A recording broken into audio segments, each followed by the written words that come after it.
Hey everyone, thanks for tuning in to my Arizona archery javelina hunt. Arizona is a great place to hunt in February. It's warm, it's got dramatic landscapes, cool cacti, tons of public land, and animals you won't see outside the desert. This is my second trip down to Arizona to hunt quail and javelina, and it's my first successful javelina hunt. The animal on the left is a coati. It kind of reminds me of a raccoon with a longer snout and tail. You can see for miles down here, but it's still hard to find the javelina just because there's so much different country and terrain to look over. I've been hiking around for 4 days now looking over these prickly pear covered hillsides. I haven't found any javelina yet, but I've bumped into several coveys of quail. These are scaled quail. There's also Gamble's quail in the area and Montezuma or Mearns quail just a short drive away. I've been seeing a little bit of javelina sign around, but on day 4 I found an area that it looks like they've been using heavily. There were lots of tracks in the dust and some well-worn trails in the hillsides.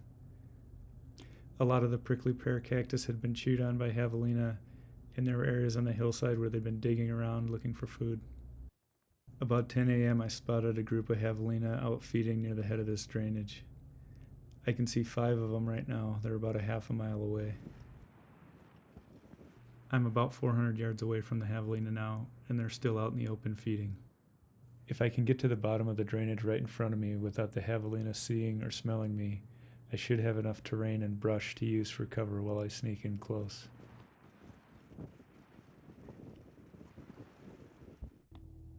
Javelina don't have great distance vision, but they have really good noses, so I need to make sure I stay upwind of them.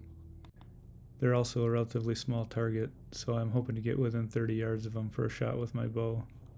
And I don't plan on taking a shot if it's longer than 40 yards. There's 2 javelina rooting around in the ground at the base of that tall green bush. They're going to be in range if I can get to one of those bushes just below them. The wind's blowing really hard right now, and I'm making enough noise where I don't think the javelina are going to hear me sneaking in. I'm within 30 yards of the javelina now, and I pulled my bow back thinking I would have a clear shot. But as I started to aim, I noticed there was a branch sticking out from the bush right in front of the javelina.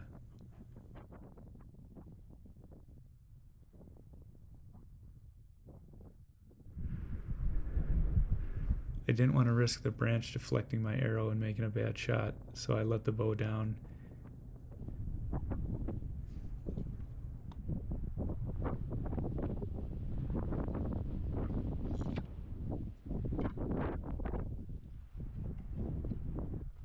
When I pulled back the second time, it was really hard to hold the bow steady with the crosswind.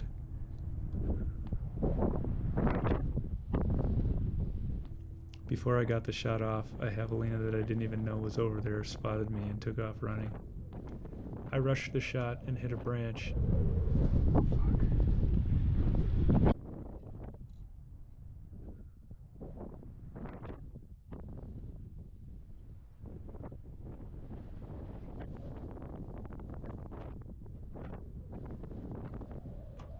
And I could see my arrow bounce to the ground behind the javelina.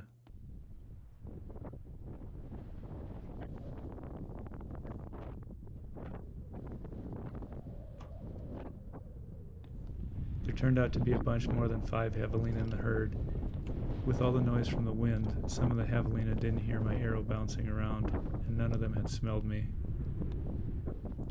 One of the javelina was about 50 yards away from me. While it was looking the other direction, I closed the distance to 40 yards.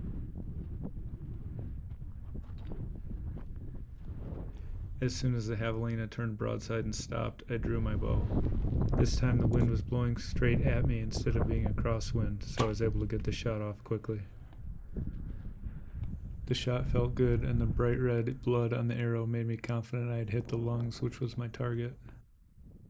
I picked up a fairly consistent blood trail and followed it about 100 yards.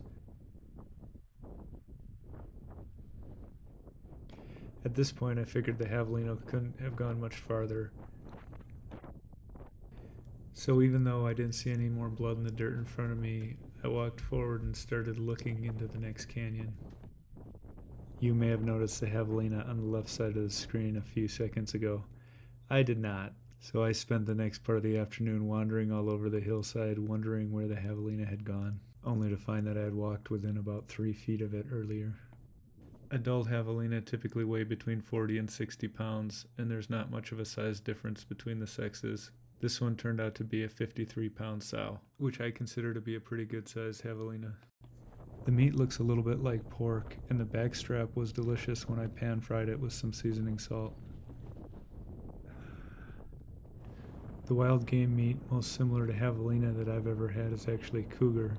Cougar meat is also lighter in color like pork, and a cougar backstrap is like a juicier, more tender, but fat-free pork chop. I think my javelina Euro mount turned out pretty neat, and it's really interesting to compare to this black bear skull and this cougar skull. The javelina's canine teeth are the sharpest and the longest of the three, even though the javelina probably weighs a fifth of what the black bear did and a half of what the cougar did. The javelina's diet is about 99% plant-based, but they do use their teeth to defend themselves. That's all for this video. Please hit the like and subscribe buttons to support my channel.